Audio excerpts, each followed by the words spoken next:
How fast and aggressive do you play the game of love? Is that a tough question to answer? Because it shouldn't be. Let's cover that topic next.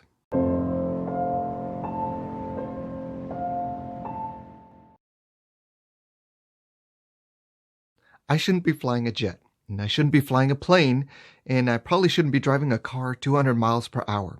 On my own, actually, I'd probably slow down in a car, no matter what it was, probably topping out around 120. I'd say 120 miles per hour is my personal speed limit, so even if I had a faster and sportier car, I wouldn't drive any faster than that 120, because that's how fast I feel I can drive with confidence briefly. So I'm not even saying that I could stay there at that speed. I'm saying I could touch it for a while and feel good about it, but I wouldn't feel good indefinitely at 120 miles per hour. Hanging out below 120 would be much more where I want to be. This is how it works in the game of life and all of its mini games like love. So there are always going to be speed limits. Now, in the game of love, it may not be driving, but there's still an element of speed or risk or aggressiveness. Levels where you feel comfortable, and if you go beyond that threshold, you stop feeling so comfortable and that you can't keep control. You're going to have to catch yourself because no one can do it for you all the time. I can't be there for you all the time. You're going to have to catch yourself before you find yourself in situations in the game of love or others where you're playing too fast or maybe too aggressive or too risky. You're going to have to catch yourself in those moments before you go from asking for trouble to actually experiencing trouble. If you try to do things in the game of love or any other game that you're not qualified for through your awareness and your competency, you're asking for trouble. So if you do want to play any game or the game of love faster or with more aggression and risk, you first need to develop your awareness and competency in that area or that game so that you can support that action first, okay? Set yourself up for success. Are you familiar with the game Mario Kart? It's a classic Nintendo game with Mario and all his friends, all his enemies. It's racing. It's a lot of fun. And it's also a great Netflix and chill alternative for many of you out there. A lot of people really enjoy that game. But back to this Nintendo and Mario Kart thing. Now, when you start this game, it gives you the option to choose your speed limit. Well, rather not speed limit, you could choose your kart. But there are 3 karts of different speeds: slow, medium, and fast. The slowest kart requires the least amount of skill for handling and control. So if you're a beginner, that would be a great one to start with. And then as you progress, you might consider the second car, which has moderate speed with moderate skill required for handling and control. And then there's the fastest kart. Then you want to get to that skill level that you can drive this one, but it's only fun if you can control it because it requires the most skill for handling and control. Now, this game is so fun and anyone can have fun at it because you can enjoy it with minimal skill as a beginner, or you can enjoy it with your advanced skill. But if you want the best experience, whoever you are, you need to play it at the appropriate level. Because if you're a newbie, you should probably play it like a newbie, right? And if you're an experienced player, once you can play fast successfully, you'll actually feel stifled if you're forced to play at a slower and easier level, and you'll actually desire the challenge of a more difficult gameplay.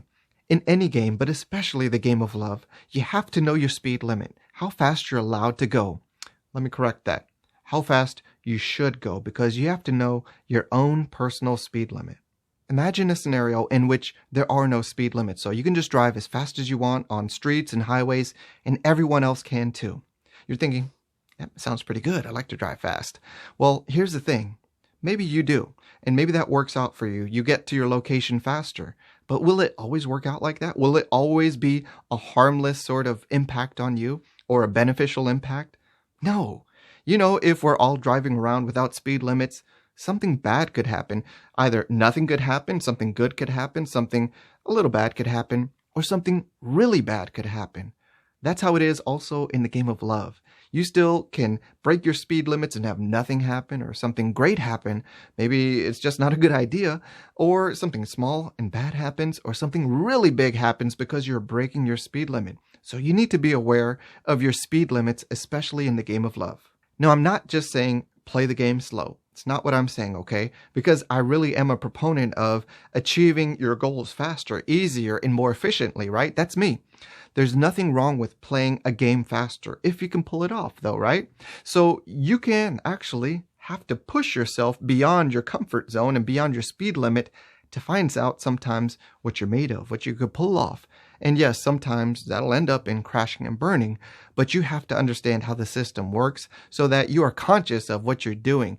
If you're playing slower at your speed or even beyond your speed, you know that you're doing it consciously, okay? You have to at least know what your speed limits are and know that you're in a danger zone or in a safe zone or in a pretty good zone. Now, if you want to play faster, that's fine, but what you need to acknowledge is that you're choosing a more dangerous and difficult path. But oftentimes, those paths are the most rewarding. Just remember, with that path and with that possibility of greater reward comes greater risk and probably greater pain. I don't think very many of us can go zero to hero, and I wouldn't even advise you to try that.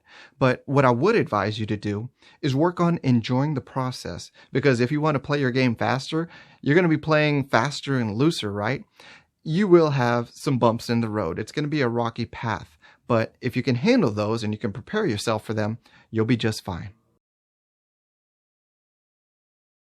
I remember a situation in which a male reached out to me because he'd never had success with women, like zero, okay? So he was telling me all about what went wrong and how he'd never had any success. And then he asks me, "So can you help me so that I can go out, meet a woman, connect with her, and then take her home and have sex with her?" Yeah, he didn't learn that shit from me. I tactfully explained to him that we weren't going to be wasting our time, that we would be instead pursuing smaller challenges than going from a guy who has had zero success with women to working on becoming a man who can go out and meet a complete stranger and make her fall into such deep connection and attraction for him that she wants to have sex with him that night within hours. Sometimes you just have to say something out loud for you or someone else to realize how absurd something sounds. Well, in that moment, we both chuckled about it, and what he realized was that part of his game development was playing his game at his speed, not someone else's. And if he wanted to play faster, he needed to develop the competency and awareness to support it.